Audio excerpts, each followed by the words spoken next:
yàrá wọn lé.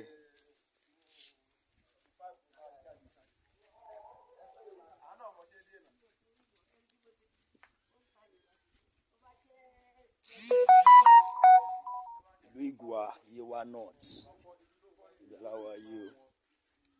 Grassroots awareness orí ọ̀rọ̀ Yorùbá nation. Ṣé ń rí àwọn mud house ẹ̀wọlé táwọn èèyàn ń gbé nílẹ̀ Yorùbá, ẹ̀wọlé àwọn èèyàn ń gbé ń bẹ̀ o. People are living here. Ṣé ń rí ẹ̀wòrán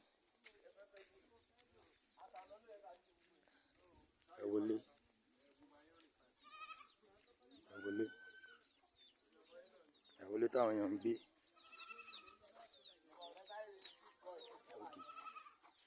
Ṣé ń rí ilé táwọn èèyàn ń gbé nílẹ̀ Yorùbá,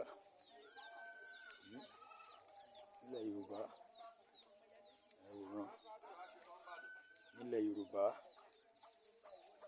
worsening situation, ẹ̀wọlé táwọn èèyàn ń gbé, mud house.